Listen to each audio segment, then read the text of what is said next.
Private hospital का bill insurance cover करूगी कि नहीं? मुख्यमंत्री सहज योजना कार्ड हैगा, फिर कोई टेंशन नहीं, थोड़ा सारा ट्रीटमेंट कैशलेस है। बिना पैसिਆਂ ਦੇ?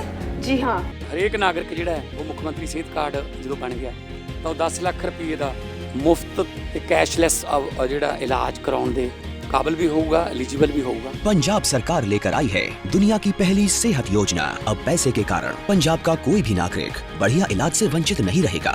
सेहत का हक सबके लिए। जहां विजिबिलिटी 3 किलोमीटर तक एकदम क्लियर थी, साफ दिख रहा था, वो विमान अचानक क्रैश कैसे हो गया? ये सवाल खड़ा हुआ है कि जो हवाई जहाज सही था, अभी तक उड़ रहा था, और जब विजिबिलिटी 3 किलोमीटर की थी, उसके बाद ये हादसा कैसे हो गया? सुनीता पवार शपथ लेने जा रही है, क्योंकि सुनीता पवार बिल्कुल टूट चुकी हैं।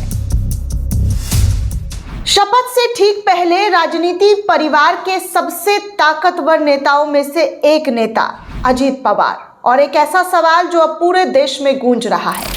जो हवाई जहाज बिल्कुल ठीक ठाक था, जो उड़ रहा था, जहां विजिबिलिटी 3 किलोमीटर तक एकदम क्लियर थी, साफ दिख रहा था, वो विमान अचानक क्रैश कैसे हो गया? ये सवाल किसी आम आदमी का नहीं, ये सवाल उठाया गया है समाजवादी पार्टी के प्रमुख अखिलेश यादव ने। ये सवाल खड़ा हुआ है कि जो हवाई जहाज सही था, अभी तक उड़ रहा था, और जब विजिबिलिटी 3 किलोमीटर की थी, उसके बाद ये हादसा कैसे हो गया? और आज इसी मामले की छाया में सुनीता पवार शपथ लेने जा रही है, क्योंकि सुनीता पवार बिल्कुल टूट चुकी हैं। जिस तरीके से अपने पति के अंतिम संस्कार में उनकी तस्वीरें देखने को मिली दोस्तों, वो बहुत ही इमोशनल नजर आ रही थी। तो अब सवाल साफ है, ये सिर्फ एक हादसा था या फिर इसके पीछे कोई गहरी साजिश? अखिलेश यादव ने सीधे आरोप तो नहीं लगाया, लेकिन उन्होंने जांच पर बड़ा सवाल जरूर खड़ा कर दिया है। जो हवाई जहाज सही था, जो लगातार उड़ रहा था, विजिबिलिटी 3 किलोमीटर तक एकदम क्लियर थी, सब कुछ साफ नजर आ रहा था, तो उसके बाद ये इतना बड़ा हादसा कैसे हो गया? ये जांच का एक विषय है दोस्तों, क्योंकि हर तरीके से जांच पड़ताल होनी चाहिए।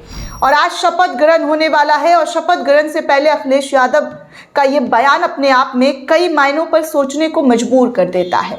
राजनीति में जब कोई नेता जांच का विषय कहता है, तो वो दरअसल सिस्टम से पूछ रहा होता है, क्या हमें पूरी सच्चाई बताई जा रही है? आइए पहले सिर्फ तथ्यों की बात करें।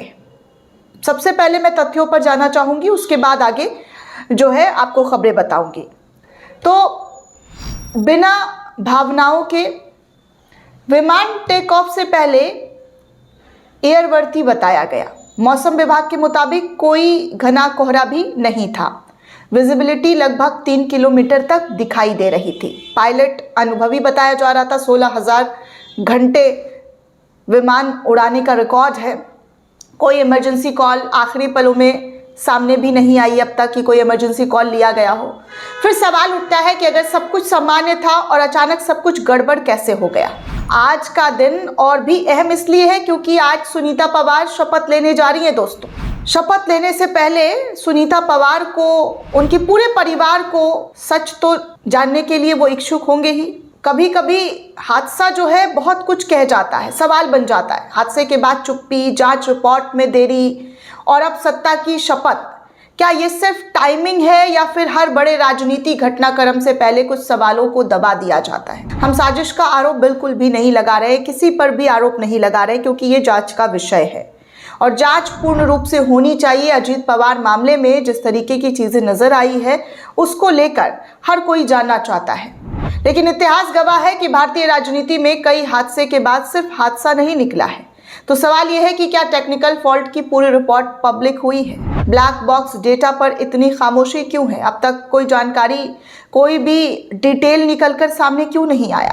क्या जांच एजेंसियां पूरी तरीके से स्वतंत्र है? ये भी एक बड़ा सवाल है, क्योंकि ममता बनर्जी ने भी बहुत सारी बातें जो है उठाकर देश के सामने लाकर रखा था अजीत पवार के मामले में।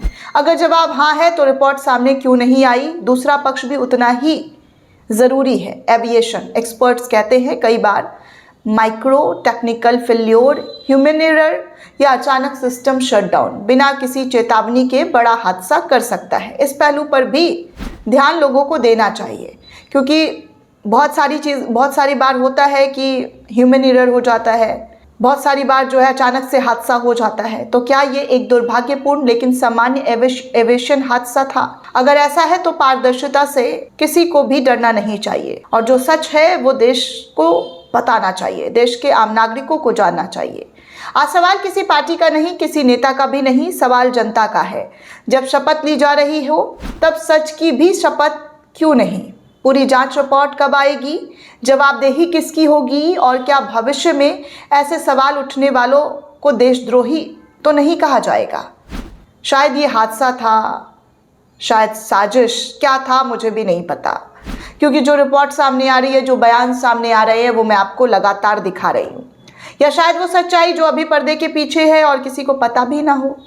लेकिन जब तक सवाल जिंदा है तब तक लोकतंत्र भी जिंदा है। लोकतंत्र जिंदा रखने के लिए सवाल पूछना बेहद अहम हो जाता है दोस्तों, क्योंकि जिस तरीके की बातें निकलकर सामने आ रही है, नेता विपक्ष अखिलेश यादव कह रहे हैं कि जब सब कुछ सही था तो फिर ये इतना बड़ा हादसा कैसे हो गया?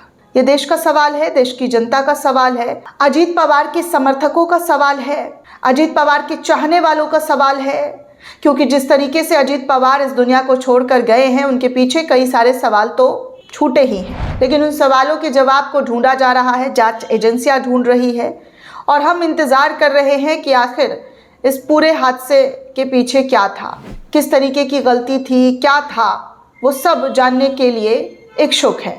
दोस्तों, ये पूरी रिपोर्ट आपको कैसे लगी हमें कमेंट करके ज़रूर बताइएगा। साथ ही साथ चैनल को ज़्यादा से ज़्यादा लाइक, शेयर और सब्सक्राइब करना बिल्कुल भी ना भूलें।